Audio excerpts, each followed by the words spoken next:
Ladies and gentlemen, welcome to the 73rd episode of Visioncon Live, your go-to nerdy talk show.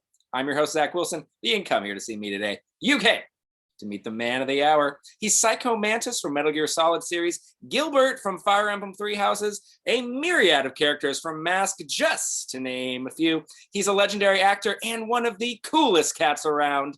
Ladies and gentlemen, please help me welcome the one, the only, Doug Stone. Doug, how are we doing today? Good, thank you. And hopefully I'm the only, there's that country singer, Doug Stone. I found that out because when I was, I always try to do my due diligence when interviewing people. So I try to do, some research. And so I typed in Doug Stone and I'm like, oh, I didn't know he was a country singer as well. But then as Cam said, I was like, oh, it's a different Doug Stone. And he changed his name to Doug Stone. And when the IMDb and Wikipedia first began, we got crossed up. No way. They had me hosting the Country Music Awards and him being Psycho Mantis, and I'm the one who had to clean it up because he didn't want to, apparently. You'd look him up and you see a bunch of anime, and then my stuff you'd see country and western, and he was just a huge Metal Gear Solid fan, I guess.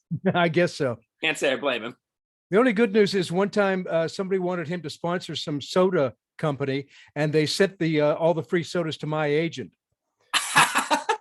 That's often happily drank them all up and then told me later, oh, by the way, we think this was meant for the other Doug Stone. Anyway, it was really good soda. And we told them afterwards that they had the wrong guy. Well, hey, too little, too late. Well, Doug, we have a lot to talk about. We have a few characters that I really want to get down and kind of talk a lot about. But first, to start us off, I want to talk about how we got here today, Doug. Was showbiz always the plan, or did something happen kind of later on in life that brought us to where we were today?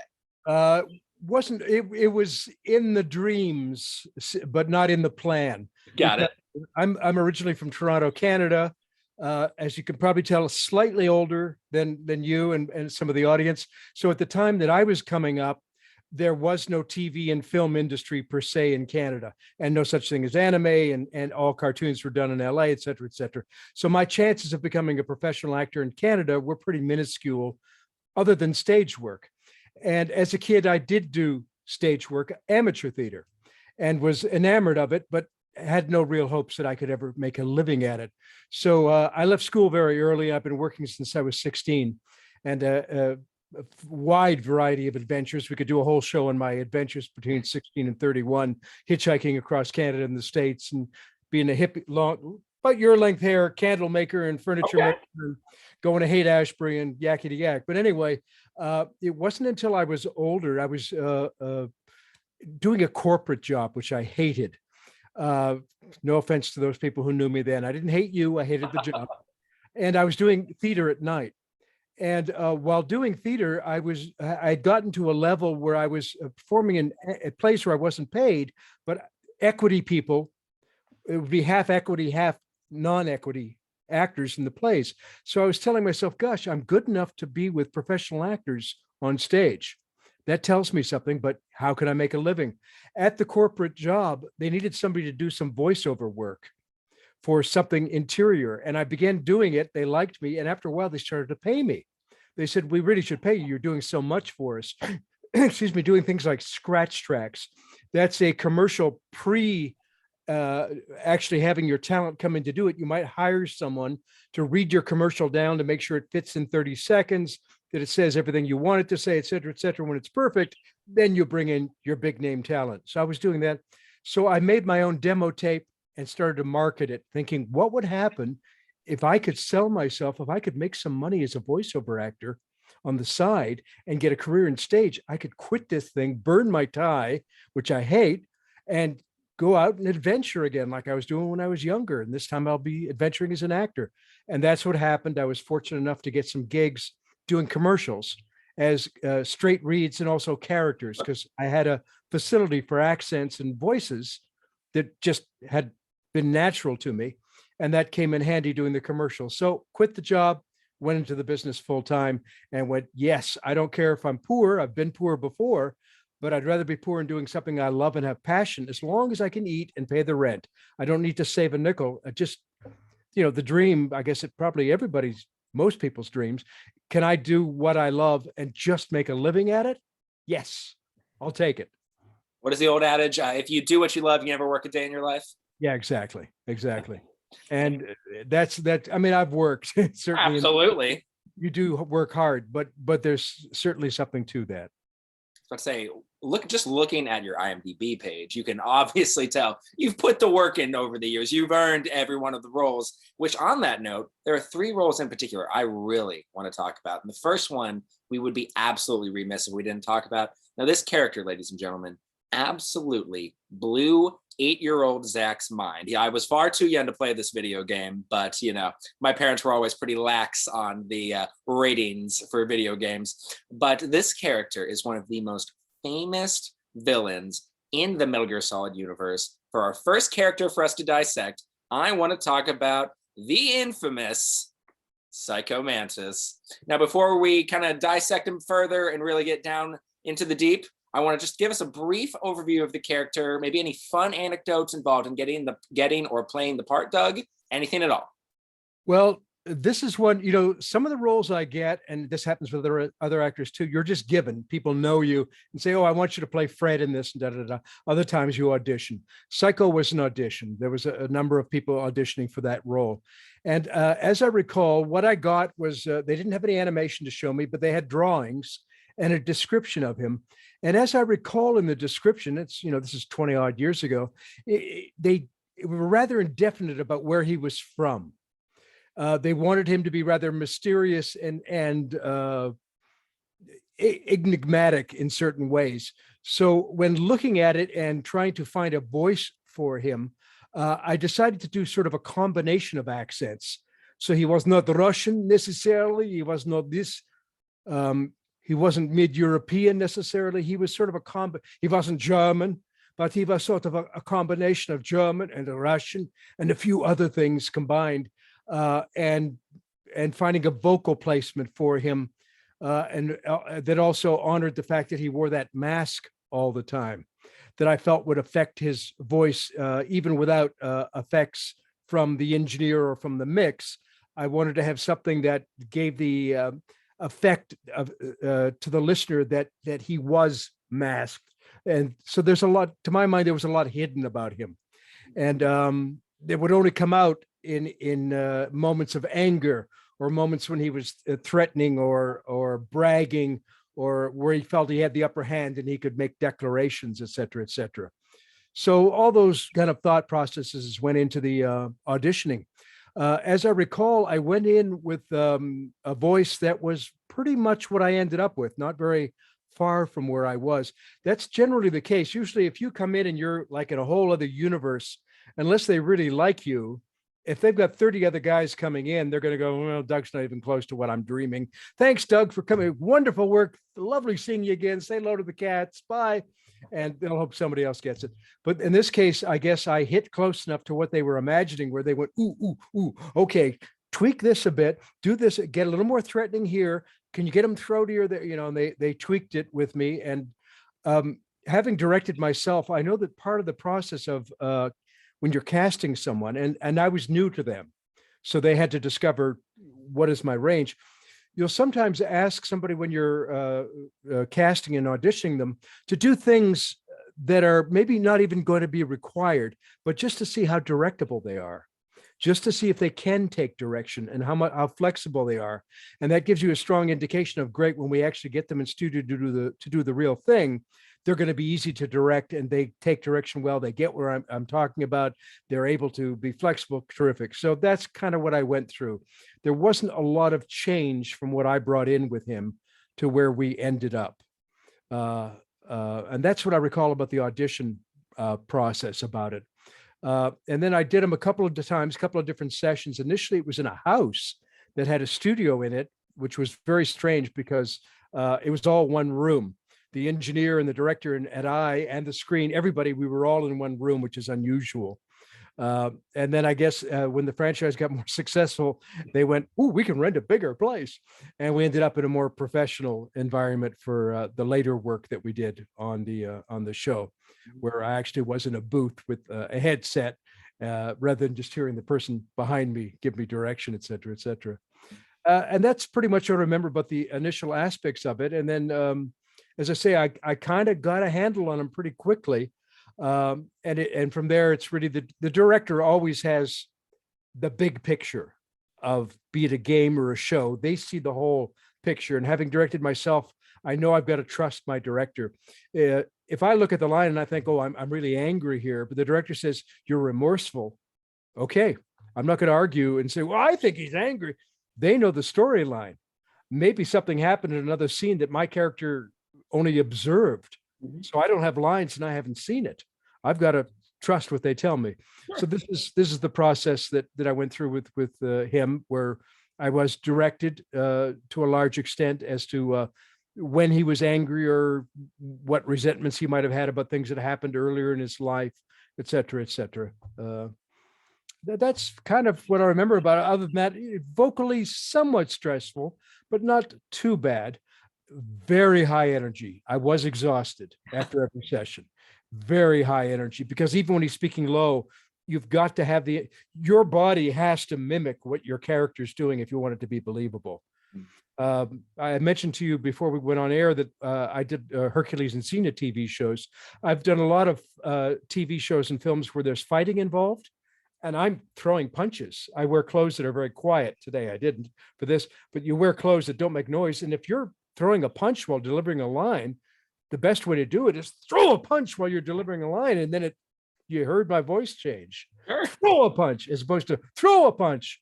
There's no strain there. Throw a punch, there's strain. So you want to act it out. So Psycho was exhausting. That's so fascinating. And I will say, and this is obviously, an testament to your skills as an actor, that, you are, of course, Canadian, but with doing Psycho Mantis, I mean, you could not hear a hint of any Canadian accent. You really were able to just formulate such a convincing, not like you said, not quite Russian, but not quite, just like its own unique accent, and doing the whole mask thing without any doctoration. That is incredible.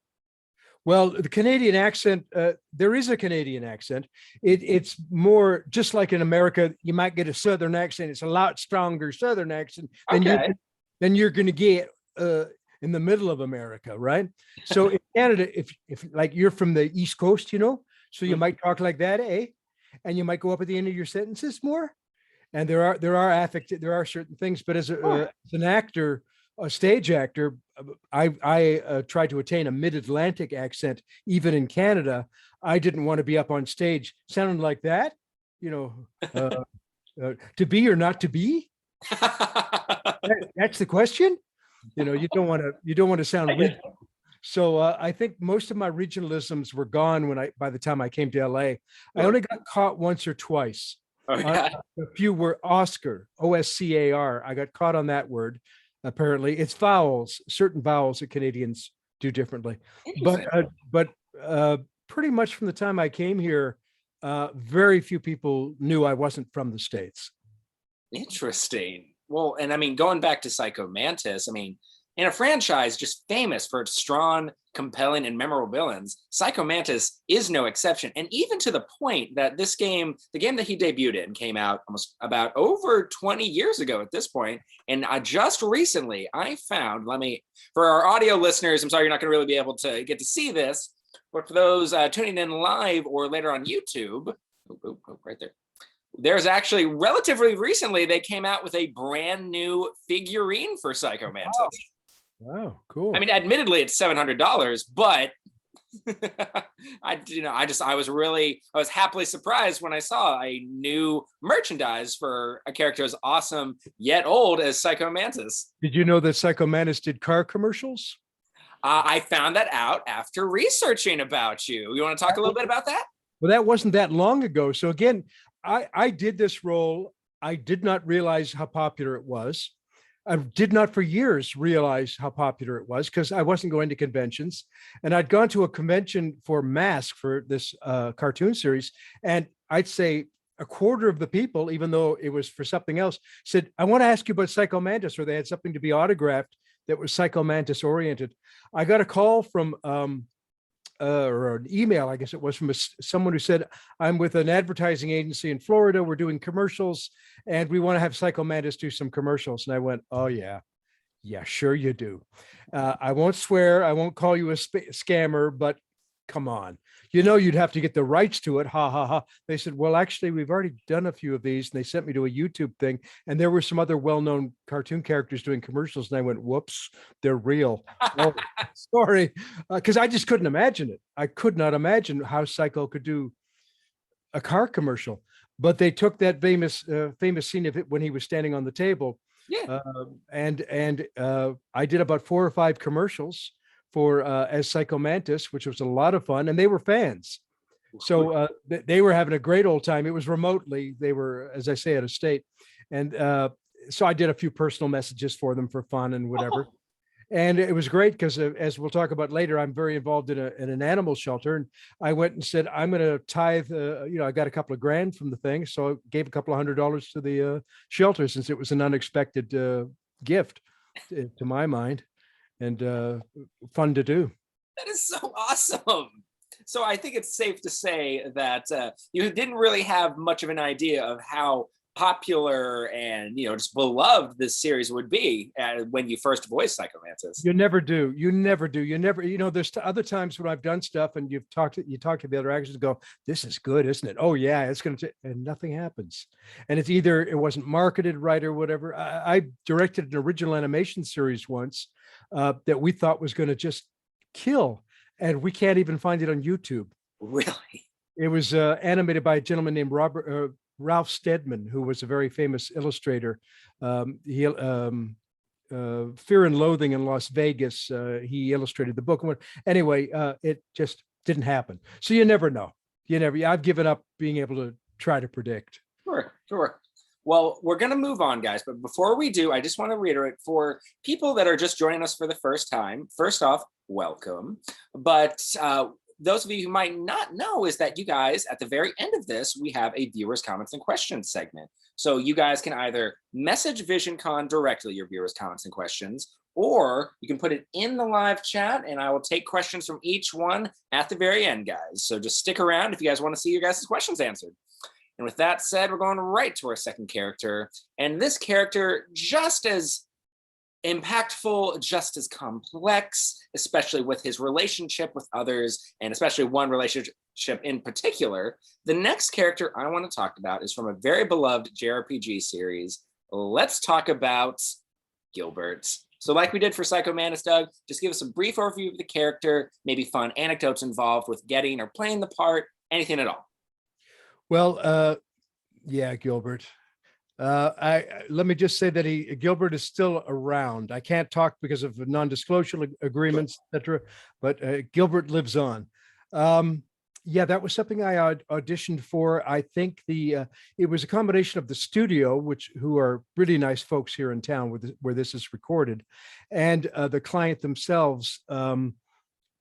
Both had me audition, so I think they were both. Well, certainly the studio was familiar with me, and I think, I'm not sure, but I tend to think that they were thinking of me for this role, or that they certainly thought I was a good candidate for potentially playing it. So I did audition for it. I think I auditioned for a few characters in that world, but I have to say, as I recall, he was the one when I auditioned for that I felt the strongest bond to, or when I listened back to my own auditions, thought, boy, if I was me, I'd pick me that role. But you don't always. You always hope that if you don't get something, somebody you like or you respect gets it, and so you can go, well, I didn't get it, but X got it, and man, he's good, so that's okay. It won't be somebody who's going to blow it, who's going to ruin the role. That's what you don't want to have happen. Yeah, a complex character, which is really cool because, again, this is acting. This isn't funny voice making. There are some cartoons you do that are just funny voice making. The sillier the voice, the better. And that's what it is. And it's very presentational and out there, and there's no depth in the character. And that's fine. And that's a skill in and of itself. But a character like him, I like because it goes back to harkens back to my beginnings, which was stage acting. I did a little Stanislavski studying. I studied at Second City because I did comedy improv. I had acting teachers, etc. He is a complex character. He's in conflict with his beginnings, with his nobility and his duties towards kingdom and country. cause him conflict. And at one point, as I recall, he even thought about, I'm going to quit all of this and go join a monastery and leave all of this behind, despite having, by nature, I think, a warrior and leader mentality and physicality, which is hard for him to deny. So he has some conflict. He still felt enough conflict where he wanted to leave that. And that put him also in conflict with his family. And particularly with his daughter, whom he loves, but who I don't think is sure of her relationship with him and how she feels about him. And bear in mind too, when you're doing these games, sometimes you'll do something there's three options. So you might be saying in one, I love you more than I love anyone in the world. Okay, take two, option two.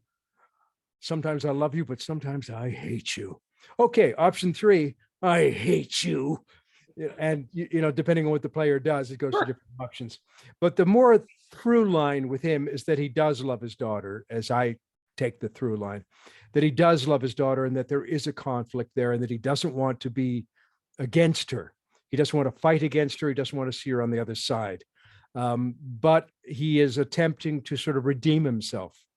And through his redemption, he does have to do sometimes things that he may not welcome. So it's great for me as a performer to play somebody with all those inner conflicts who may be making statements that aren't just one emotion at a time. It's not just, okay, I'm angry at this man. I'm angry at you and I want you to leave. Okay, I'm angry at him, but on the other hand, his son once saved my life. He's related to me. He served the king that I used to like. So I've got all these conflicts. So when I say, get away from me, get away from me. I'd like to embrace you, but I can't. But I did it. So I've got all these conflicting emotions. So that makes it really fun to play. And it means you can go deeper into the core of self. And part of the challenge as an actor, whether it's on camera or voiceover, is instantaneously accessing aspects of yourself. When I studied acting, one of the first things I taught myself, I can't do it now, but one of the first things I taught myself was how to cry on cue, how to get very emotional on cue, how to laugh and make it look real on cue, even if something funny didn't happen, but how to look like I'm killing myself laughing when nothing, just it's actors. Yeah. Tools. It's your toolkit. And so it's fun as I don't do stage anymore. And I did some on camera work in the early in my career. I did on camera work in Canada, primarily as a more villainous guy because of the way I light, more of an Al Pacino type. I can see it. Stage comedy, I like the camera decides what it likes you most as, and it liked me most as someone rather intense. Eyebrows and eyes are more intense. Could definitely see that. Yeah, so that's where I was. This type of character is a chance to bring that back again. Oh, good. I'm not making a funny voice here. I'm acting. And I am changing my voice slightly for him, not a great deal from my natural speaking voice, other than perhaps a little more projection, a little more nobility, a little more pensiveness, slower than I speak very quickly. He speaks much slower and takes things into consideration, is much more thoughtful in how he speaks because of his position in life. He's had to be that. So these are the things you're considering when you're reading the character description. Sure. Before you decide on what voice you're going to use. You have to look at culture counts.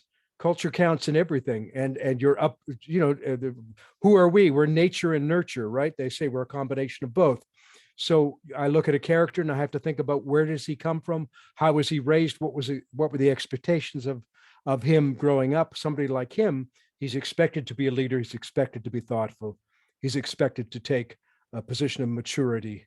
So you must give him that. So you even stand that way while delivering. I believe in that anyway. And when we talk about mask, I'll because I did 8 characters in that, I'll tell you more about body stance and whatever, and how that changes things. But it's important to try to take the stance of the character. I prefer working standing up. Some actors work sitting down, and I have bad knees. I'd love to sit, but if I can, I prefer to work standing up because I can open my instrument more that way. Okay. My diaphragm more that way, and I can use, even though I don't move my body a great deal in front of the microphone, I'm gesturing, even if I'm just gesturing with my hands when speaking, I might be moving my hands around, and that helps me find the performance. And what a performance it has been, because so Gilbert, and as you kind of mentioned, in typical JRPG fashion, Fire Emblem Three Houses has a myriad of different characters with like different personalities, some more goofy than the others. Gilbert, however, while he does have a couple, because for those of you who aren't familiar with what Fire Emblem is, in its essence, a lot of the characters interact with each other often, whether they be cutscenes, gameplay. So there's a lot of character interaction. And so obviously, here and there, you find Gilbert in some goofy places where some of his naivete of more, jovial topics is exploited, and then therefore he kind of finds himself in kind of silly situations. But for the most part, Gilbert is one of the most complex, one of the most deep and thoughtful characters in a, I would say, masterclass of a game, especially in the storytelling aspect. So I did want to ask, while playing Gilbert, was there ever a point that you found anything about him that you perhaps began to relate to on a personal level? Oh, certainly. Any character like that, even if it's bending the character description to fit you, so that you can elicit the correct emotion. In other words, I don't have a daughter. Okay. But I have had relationships that have gone sour. I have had relationships with women that have gone south for one reason or other, and some of which I blame myself because I was stupid and did. So you go back into sense memory of those things that you can relate to. So when he's talking to his daughter, if he's feeling love for her, I'm going to a place of love in myself, of the places where I felt love for someone, whether they were, and if it was a younger person or somebody that I was sort of a surrogate father towards, or whatever the relationship may be. I have a few of those kind of relationships at my age where I am kind of a surrogate father to a few people. So you go to those places where that you can relate to in your heart and in your core, and you then give it to that person. You give it to it in their voice, but the emotion has to come from you to be true. Otherwise, it's going to be fake, and it's going to sound fake. So you are feeling, you're doing your best. At least when I'm doing it, I think other voice actors are doing the same from my conversations. You're doing your best to tap into your own feelings and lending them to your character.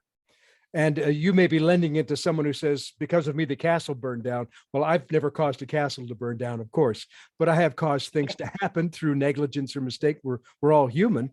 Sure. So go back to that. Go back to, how did you feel that time that you left the stove on and all the popcorn burned and everybody was mad at you at the party, and you felt stupid and small and, oh God, what an idiot. How could I do that? Well, same emotion, just now it's a larger playing field. Sure. It's that you left the castle door open and the bad guys got in, whatever. So, and I like that. I like being that's acting. That's what's fun about it for me, is seeing how many places you can go and what you can pull out and bring to the character. Sure. And the more, if I speak a line and I almost feel like I want to cry after I say it, or I feel a strong emotion after I say it, I feel good. I feel like I honored that line. Okay, they may not like it in the booth. Maybe I didn't get something they wanted emphasized or whatever, but I know it was honest. I know I did it honestly. So that makes me happy. And the odds are good, unless there really was a word that you wanted to emphasize. In the booth, they're going to go, ooh, yeah, that's the keeper. Yeah. Because they're feeling, if they feel it too, they know that the game player is going to feel it. Sure. Because it's human, it's international, it's human, it's just human souls speaking to human souls. Yeah, if it resonates so hardly with people who actually wrote the character, chances are the people actively playing the game, it's going to resonate with as well. Yeah. If it's resonating with all the creators, from the writer, animator on up into the actor and the director, then odds are real good that most of the people playing it are going to relate to it and go, oh, I like that. That made me feel something cool. Because we're not playing this as you're not playing games, I'm sure, as a disinterested observer. Sure. You're getting in that world, right?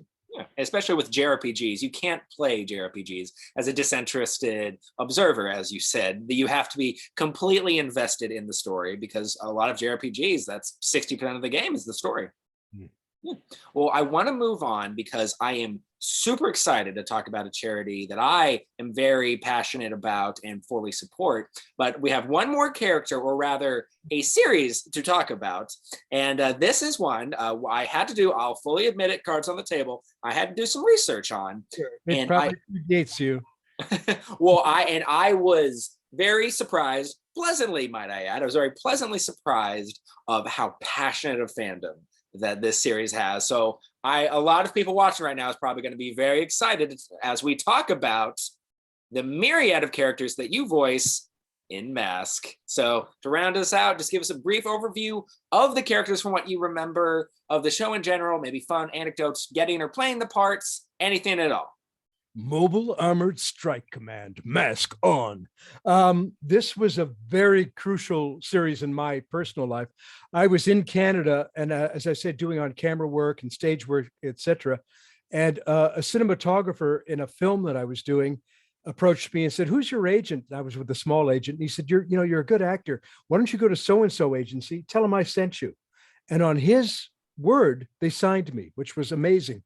Within a few months, they got an audition from LA for a cartoon series that wanted to use Canadian actors. It was a French, US, Canadian production called Mask, Mobile Armored Strike Command. So I got a chance to audition for it. And from Canada, long distance to LA, ended up, I think I started with 3 characters, came to LA, and that grew until it became 8 characters. And I believe we did, I always forget if it's 65 or 75 episodes.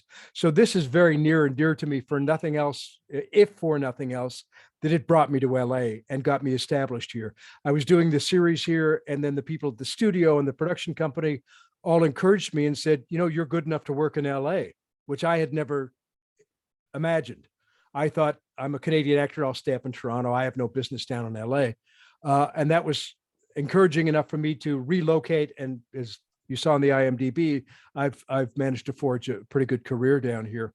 So it was very exciting. And it was, as I say, it began with 3 characters, then grew as villains came along and new characters, we'd audition for them. Initially, all these characters didn't exist, at least not all the villains.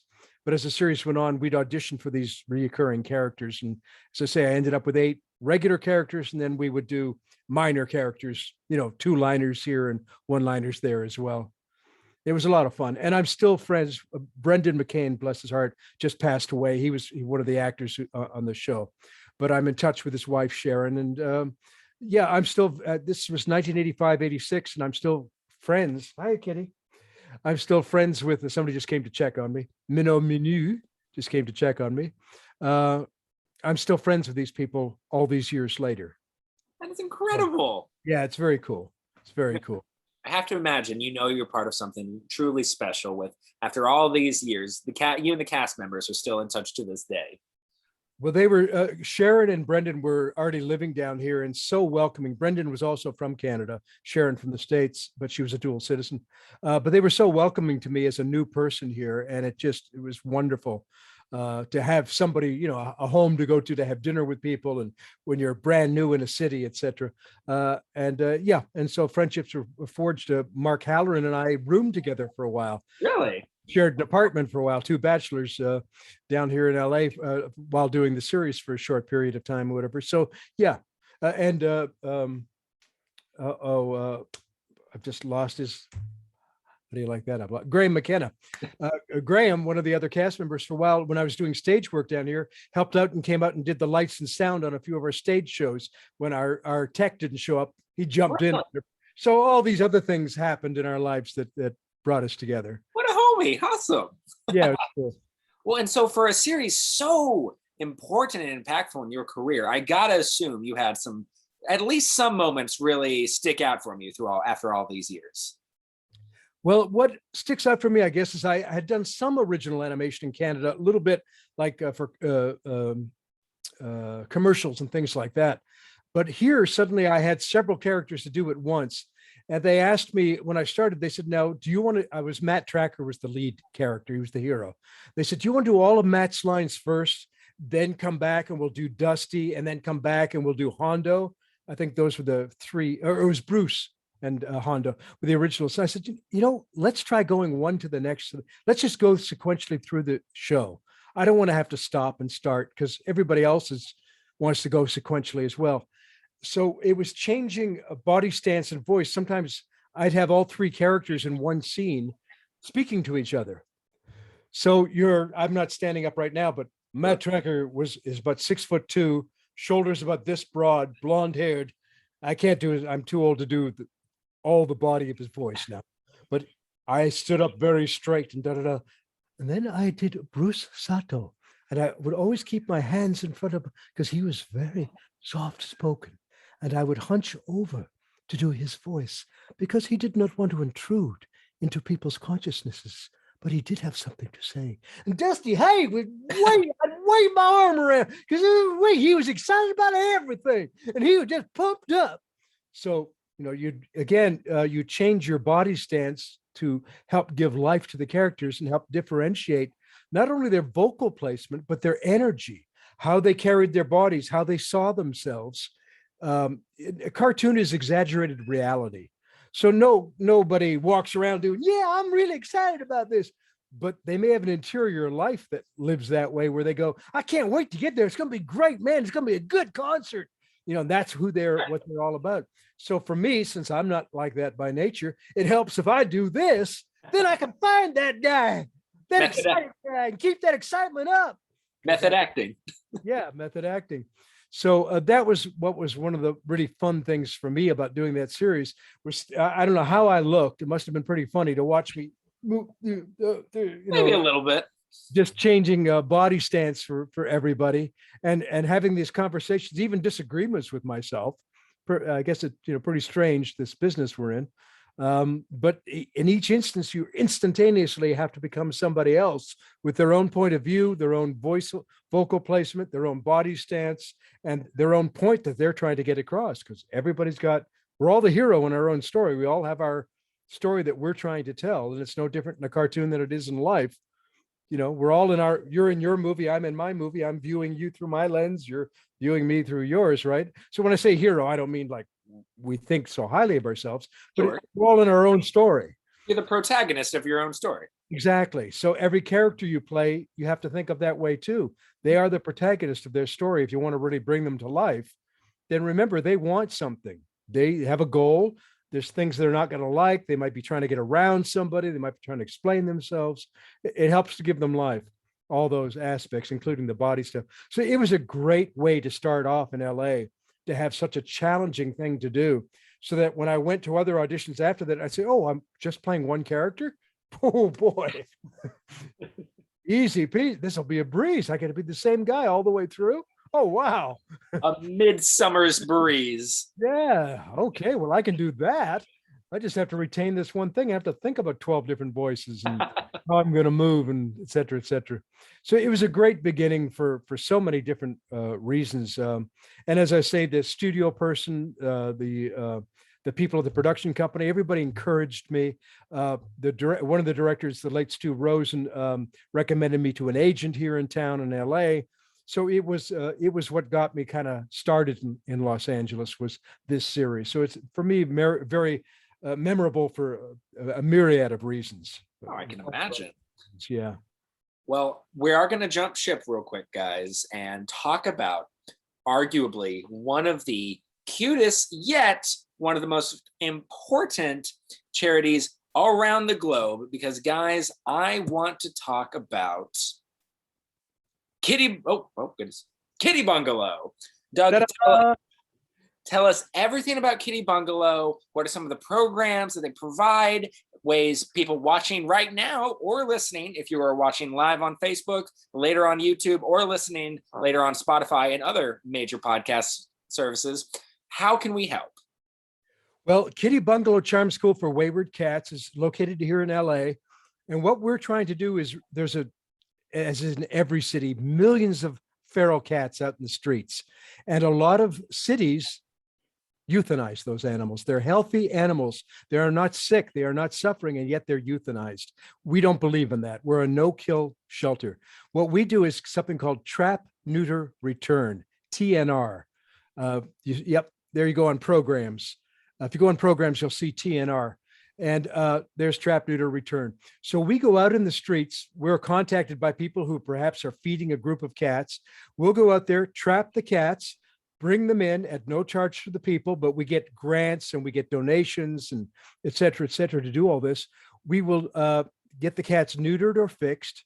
And then depending on their age and their personalities, we might, if they're 8-year-old tough, they're little Joe Pesci cats out in the street. There's no way you can adopt them, okay? Because they'll rip your friggin' face off. So, okay, they go back to their colony, but there's somebody in place to feed them, somebody in place to take care of them, somebody in place to make sure they're okay. And of course, they get a health checkup before they go back. Any younger cats or any cats, sometimes we'll even find an abandoned cat that's obviously very social, and it's found its way into a colony because somebody abandoned it or it got lost. If it's not microchipped where we can return it to the owner, we'll take those ones into the shelter itself. We'll bottle feed the babies if their mama's not around, or we'll nurture the mama. Some of the mamas might get returned back to their colony, but we'll keep them long enough to get the babies breastfed until the babies are off mama's breast milk, and then we will socialize them for adoption. We also have a program for cats that are kind of in the middle. They'll let you near them. They'll let you feed them. They'll stay close to you, but they're not going to be a house cat. They're strictly outdoor, but they're social. And we will sometimes locate those ones in, say you have a farm or you have a granary and you've got a mouse problem or another infestation. You don't have to put out poison. You can adopt one of our cats and it'll live in your location. You can feed it, take care of it, make sure it's healthy, and we'll stay in touch with you and help you with that. And it's your mouser. And it'll take care of that so you don't have any poisons and things near foodstuffs. We've even done it in a mattress warehouse where they are in love with these two cats who they like it there. They live in the warehouse, they get fed, they get taken care of, and they don't get any more mattresses, get holes chewed through them by mice. And the cool thing about that, for those of you that feel bad about the mice, once those mice or rats smell cat feces, they're out of town. So there's actually very little killing of mice or rats because as soon as they smell cats around, they are smart enough to know. So we have all kinds of programs, and we do this with thousands. We're growing and growing. I started off as a volunteer in 2012. I'm now in my 9th year. For a while, I was the unpaid volunteer coordinator at the shelter because we didn't have much money or much in the way of staff. As we've grown, we now have staff that does all that, and I've joined the board instead, and I do fundraising. I do a Voices for the Voiceless fundraiser where I get other voiceover actors who are lovely people who love animals, and they donate swag, which we then auction online. And this last year, we did a comedy one because I used to do comedy. I've got friends in that world, and we did our animusery show, and we had a bunch of stand-ups and improvisers, et cetera, who did an online show to raise money for the shelter. Way other people can help, if you look at ways to give, you can give through Patreon. You can find us. If you go to online, you'll find our site, the Kitty Bungalow site. There's so many ways you can donate. Yeah, Venmo, PayPal, whether Bitcoin, attending one of our shows. If you are associated with anybody who gives grants, we'd love to talk to you because we do grant money as well. We work with a lot of shelters, city shelters as well in LA. And we are actually, because we've been doing this for years and years, we're consulting with and teaching other shelters how to run a successful TNR, trap, neuter, return program. Because of our success, we are associated with a lot of vets who give us free help or discounted neutering and medical care for our kitties, et cetera, et cetera. So we're just out there saving lives is what we're doing. I love it. I have a Kitty Bungalow graduate living with me, Rocky McWiggles. Rocky suffers from cerebellar hypoplasia. It's a neurological disorder that some cats have at birth because their mother was ill, where they can't stand up straight. It's a neurological disorder where they fall over. Now, some places, those cats would be euthanized. And there are even some vets who are ignorant enough to think that those cats can't survive and can't prosper, and they can. And he's an example of it. I fell in love with him at the shelter and adopted him. And he lives here with me. And from not being able to walk 2 steps, he now transverses the entire length of this place. He's a happy boy. He's got an older sister and a younger sister who he plays with. And he's a happy-go-lucky little man. He falls over sometimes, but he knows how to, he's learned how to shelter his body so he doesn't hit his head. He falls on his side, and he even incorporates it. He'll fall over and go, okay, well, while I'm here, I'll play with whatever's close to me. And it doesn't bother him. He's a happy little man. So we do not believe in euthanizing any animal because it has a disorder. We don't care if they're one-eyed, blind, one-legged, whatever. We will help them. The only time I believe an animal needs to be euthanized would be if it was a danger, which isn't going to be a cat usually, or if it's suffering and there's no way of helping the cat. So if you're interested in helping us, watch for the Voices for Voiceless auction. The next one's probably going to be in January or February. And we also have another event, which we'll talk about in a minute, coming up, not one that I'm running, but one that Kitty Bungalow is running, an art event, online art event, which is going to be a lot of fun. And you can donate to us. Again, I suggest going to the Kitty Bungalow site online and looking for ways to give or shop. We've got swag as well. We've got fun t-shirts. We've got cups. We've got all kinds of things. If you go down a little bit, you'll find the black t-shirts, the Fix Me. If you go to the store, we've got some other stuff too. Some real fun clothing items, et cetera, et cetera. And as it says, all proceeds go to helping us with kitty socialization, medical care. We have staff members, bless their hearts. We can't pay them a lot of money. They're there because they love animals. They're there because they care. And we got a wonderful staff, and we're a volunteer organization. Almost all of the people who go to Kitty Bungalow and help us we're on shifts all the time. We have we now have our own building, and we have what we call our charter school, which is associated with NKLA, No Kill LA, and it's at their site. That's where I've been going lately. Because of the pandemic, I haven't been going to the regular site to socialize kitties. So we're associated with a lot of really great organizations that we work with, and a lot of people who fund us and help us as well.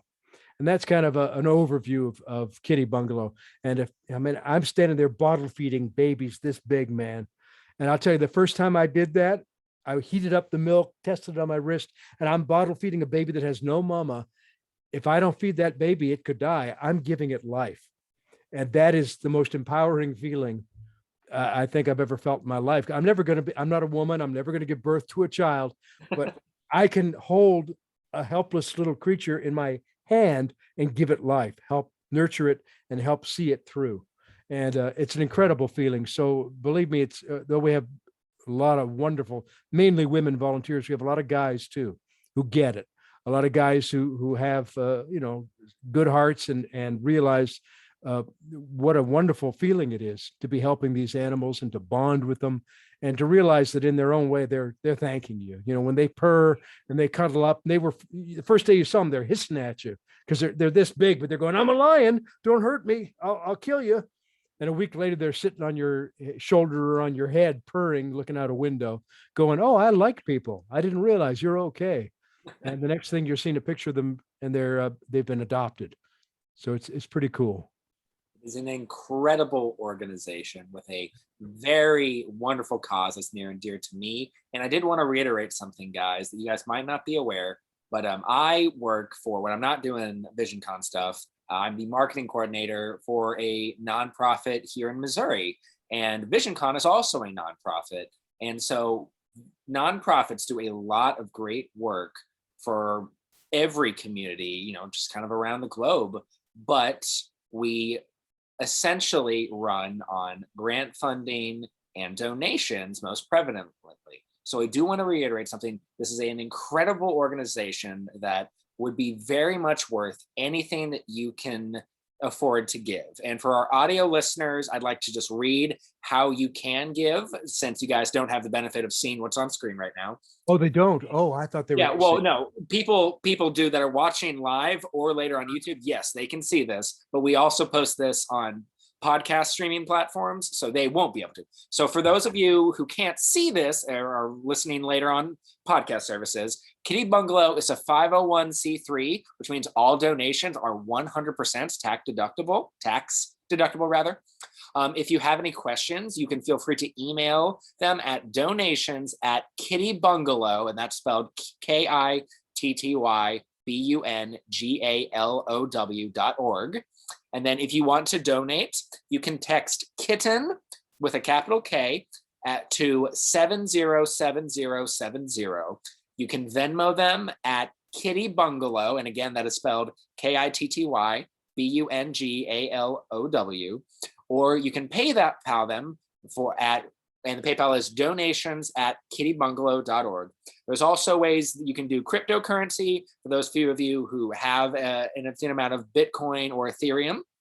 And there's just a myriad of other things you can do to support them. And I implore you to check out their website, which is kittybungalow.org.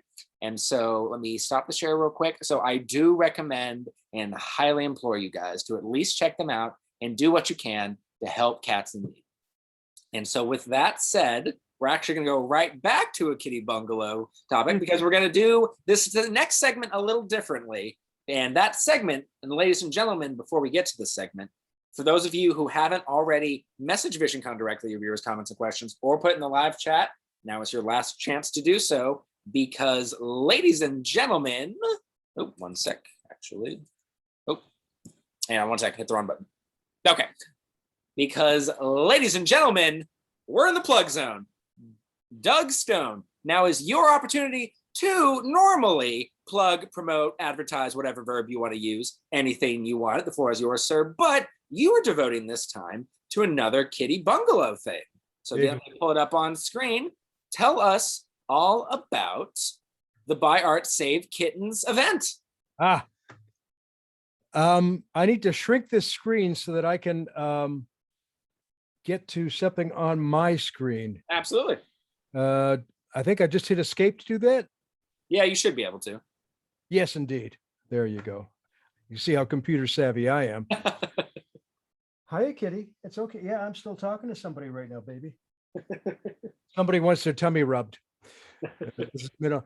I named this cat Minnow because it was a little gray darting cat. I actually thought it had cerebellar hypoplasia when I first adopted it.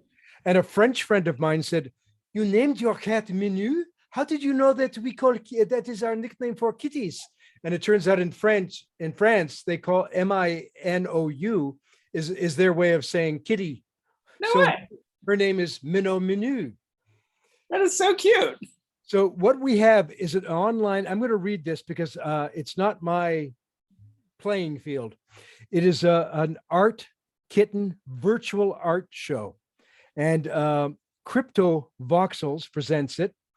I think you've got it up there. It's through Kitty Bungalow Virtual Art Show.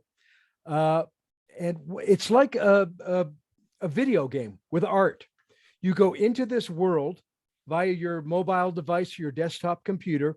Inside, you get a navigation panel that helps you explore virtual galleries that showcase cat-themed art by really top artists who are, again, animal lovers and have donated this art. And they're very big in the crypto art scene, which I was not aware of, being an older guy, but it's a big deal, the crypto art scene. And there are also physical pieces of art that can be purchased or just looked at as well. It's absolutely free.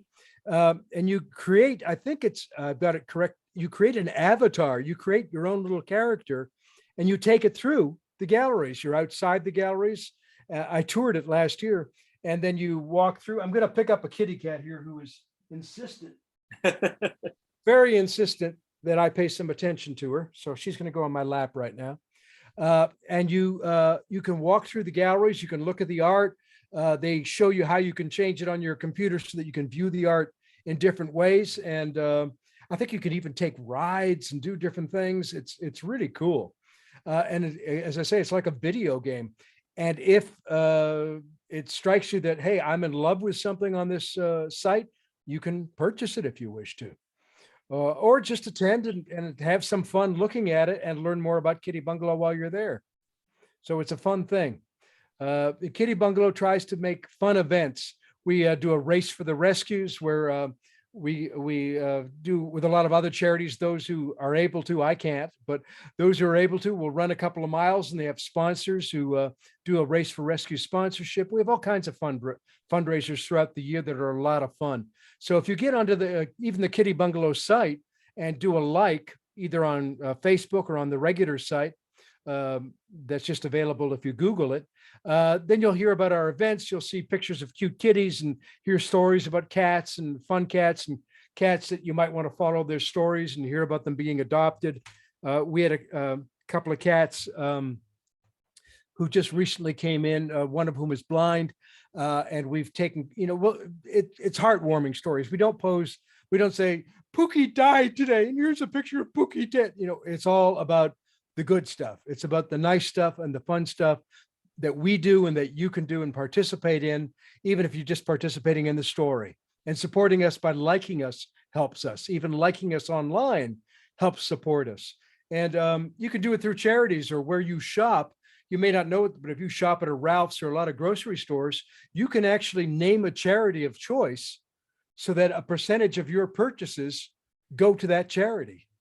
And you can do that with Amazon. You can do that with a lot of different things that you purchase online or in person. You can name charities, and those charities will get money from those purchases that you make. So it's not costing you a nickel, and you're actually helping your charity of choice. Even if it's not Kitty Bungalow, find a charity that you love, even if it's something local to you that you're in love with. I would advocate doing that so you can become a giver. Even if you don't have the spare pocket money, there's other ways to do it. That's my spiel. Right, Minnow? Right. And correct me if I'm wrong, but a lot of people who watch this show obviously are here for the wonderful guests, but also like to be informed at some of the things they offer. And we found that a lot of people that since the pandemic, we haven't been able to, go to major big conventions for the most part until rather recently. So a lot of celebrities have gone to doing autograph signings online and then shipping them. And so correct me if I'm wrong, but you do have a special going on that if someone buys an autograph from you, part of that proceeds go to Kitty Bungalow, correct? Actually, I'm donating any proceeds that I get. Even better. From autographs. I've decided to just make that a Kitty Bungalow thing. So I can give you an address for a P.O. box. I get all my mail delivered to my post office box. So I can give you an address if the person will send a self-addressed stamped envelope so that I can just immediately put, right now I have to get some other pictures. Right now, the ones I have are masked ones. I have to get one like the one that you created, and I may even use the one that you did create. Feel free. Get some more glossies made of other characters as well. I just haven't been as active in the conventions and et cetera, but I know I need to get more active in signings because it's a way to raise money for the shelter. So my address, it would be Doug Stone, 8391 Beverly Boulevard, number 465, Los Angeles, California, 90048. If you'll include a check made out to Kitty Bungalow for $20 and a self-addressed stamped envelope within what you send me, I will autograph at this time one of these for you and send that back to you. And the money will go to helping little kitties like Minnow, who you just saw, she wants more. She's not done. Hello, Minnow. And guys, for those of you watching later on YouTube or listening to later on Spotify, all those links and that P.O. box will be down there in the description box below, guys. And with that said, we are going right into our final segment because we are running a little short on time, but I will get to as many questions as possible. We're going to our final segment, viewers' comments and questions. So real quick, let me pull up. I'm going to do like we usually do. I'll take some from the messenger, some from the live chat, try to make it as fair for everybody. Okay. All right. So David tuned in and said, how many cats do you have? 3. Queen Mimi, who is 17. She's a senior citizen. Rocky McWiggles and little Minnow Minu. Okay, Chris tuned in and he first said, "Hey Zach, hey Doug, what's going on, Chris?" But then he said, "Hey Doug, is there a video game franchise that you would like to have voiced in, and if so, as who?" I wish I had a better answer for you on that one. I can't say that I really have something I learned early in this business. When I first got in it and I'd hear about somebody else getting a role, even on stage, I go, "Oh, I wish I'd gotten that, man." Da, da, da. And it would give me a bad feeling, a negative feeling. And I realized very quickly that's not any use to me at all. So my feeling is, bless everybody who works, bless what they do. I don't get jealous of what other people do. I don't look at things that they do and go, "I wish I'd done that." I really honestly, and I'm not just saying it, I'm content with what I do and doing the best I can at it. And I'm happy when I hear about people that are talented or friends getting other roles. So my mind doesn't go, it's a good question, very valid, but my mind just doesn't go in that direction. That's probably for the best. Yeah, I think it's much healthier. Well, these next two questions are actually from two people that I want to give kind of a special shout out to Charlotte and Ryan. So Charlotte and Ryan, they tune into almost every Visioncon live and they do the same questions each time. And I always like to hear the answers to these. So I always try to read them if we have time. So the first one's from Charlotte. 5'10", Charlotte, and I'm 27 years old. I always ask. You read my mind. But no, Charlotte asks, what are some of your favorite hobbies? Oh, well, I'm really big on music. I've got almost 11,000 songs on my iTunes. Wow. And it's a huge, not a day goes by. Up until 20 minutes before we started, I had music playing in the background. I have it all categorized into different categories, whether it's rock music, international music, female jazz singers, male jazz singers, etc., folk music. It's all categorized. Reading and music are very big on my list of hobbies. And it may not sound like a hobby, but Kitty Bungalow is kind of a hobby. When I started volunteering there pre-pandemic, I was going there 2 days a week, and I would actually book out so that my voice work didn't interfere as much as possible with sessions. I'd tell people Tuesday and Friday afternoons, I've got another regular gig. I can't be at the studio. And I wouldn't explain what it was in case they went, "What, are you crazy?" Volunteering with animals. I would put down as, it's not a vocation, but it's certainly I guess a hobby. Well, I'm going to take two more from the live chat, then we'll end on Ryan. So 3 questions total. And actually, this one isn't really a question. It is from Maureen. I hope I'm pronouncing that correctly. They said, not so much a question, more of a statement. It said, I still, okay, I think they're saying, I still think that the Swan Princess is, to this day, a classic. Well, that's a great fun to do. I play Speed the Turtle on that, and that is a franchise that it's about 20 odd years old now. Yeah. It's amazing. And every time I go to do it, we're all gray haired now, when we started work, and I'll, we'll all joke with each other, like, we're going to be doing this when we're 90. They're going to be wheeling me in to do Speed the Turtle, in a wheelchair or a hospital bed, and then I'll sit up and find the energy to do Speed. It's a fun series. It is a fun series. And Speed, I wish Speed had more to do, sure, but he's a subsidiary character. He's not the main character. It's humans are really the main characters, and then the very crazy frog that runs around is a main character. But Speed the Turtle is rather slow, and he's sort of there for comedic effect and to make a few comments here and there. He's never in too much of a hurry, but he's fun to do. And sometimes years will go by and they'll say, "We got a Speed the Turtle gig for you." And I'll have to go to YouTube and listen to Speed and go, "Oh, yeah, I remember." When I come in, I'm on the money with him. And yeah, it's a pretty cool series. And what's really cute about that is I'll be volunteering, and my volunteer work, there's a lot of very young people, bless their hearts, doing this volunteer work. A lot of them are USC students, a university here in California, maybe 20, 21 years old. And what they relate to the most when I say I do voiceover, and if I mention that, a lot of them will go, "Oh my God, Swan Princess. I watched that when I was 6 years old or 5 years old or da, da, da, da. Oh my God, Swan, you're Speed the Turtle. And that's something they relate to. So I get a lot of very high pitched ahs from young women about the Swan Princess franchise. And it's still going strong. I didn't sign an NDA. I don't think a non-disclosure. So I think I can safely tell you that there will be another Swan Princess coming out in the Woo! next year. Yeah. You heard it here first. You heard it here first, folks. But okay, so our next to last question is going to be from Aaron, and he said, "What is your favorite Disney movie?" In honor of Disney World's golden anniversary, what is your favorite Disney movie? Wow. I've never been asked that. And I'm flashing back to childhood, but I'm also flashing back to the few times that I've gotten to be a Lilo and Stitch, I believe came under the Disney banner, and I played a small role in Lilo and Stitch. So I have affection for that.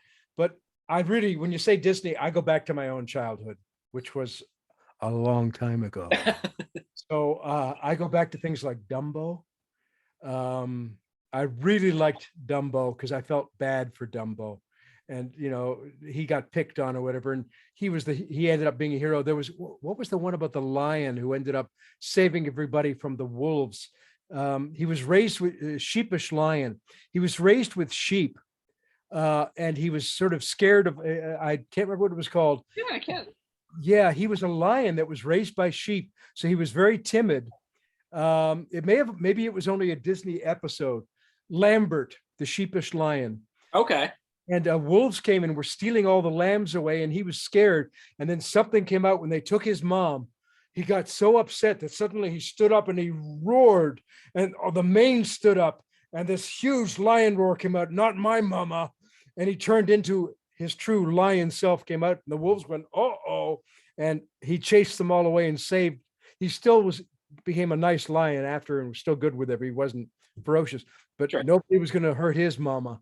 So that was one that comes to mind as well that I remember. But there was, oh God, Disney has so many great movies. The Dalmatians, the scene where the two dogs are sharing spaghetti.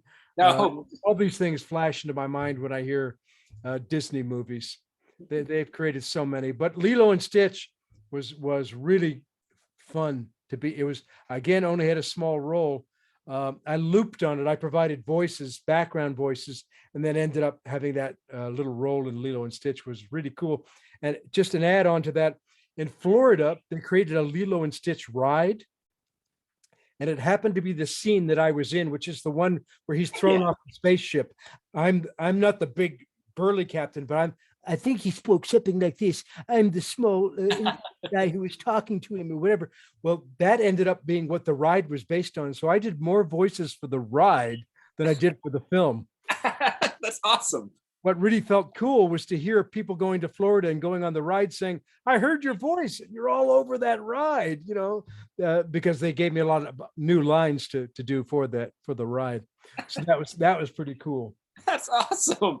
I've got a helper here on my Hey. Oh. All right. So our last question is going to be from Ryan, who said, "Are there any characters that you voiced throughout the years that you wish had more of a spotlight?" Oh boy, many, and I don't know if I could give you them by name, but there's sometimes, because I've literally done thousands of jobs over the years. And the IMDb lists 400 or 500, but that's not all of them. They only list in the IMDb if you're credited, and there's a lot of things you do that aren't credited, so that the people who create the IMDb page, which isn't me, don't see, or the Wikipedia pages, they don't realize that you're in them. Lots of them, and it's a great question, but I think it's too many to name. Sometimes you're doing a character and you think this guy's really cool and whatever, and then nothing happens with the show, it doesn't go anywhere, and you just have to let it go and go, "Oh well, I'm just going to move on from there." I would love it. I will say this: the Mask series keeps getting talked about coming back. It has come back in different forms, not with the original cast, but they've been trying to associate it with G.I. Joe and other retro shows. And so they keep talking about it coming back, about it potentially being a film, et cetera, et cetera. And we keep hearing about this from the fan clubs who keep careful track. I would love it if Shades of Stan Lee, if they did do a new mask, I understand if they got new voices and a younger voice to play the hero, etc. But I'd love it if we surviving original cast members could come back and do cameos. That would be awesome. That would be so awesome. This is from 1985, 86.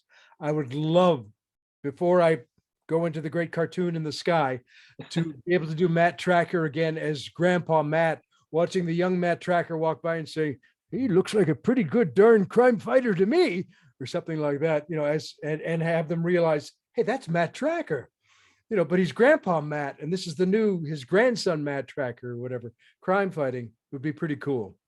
Well, if there's any studio execs watching right now, make it happen. Yeah, please. And the rest of the cast, we've discussed this because fans have brought up. We all feel the same. We'd love to get in there, just even to do a cameo, if not the original characters.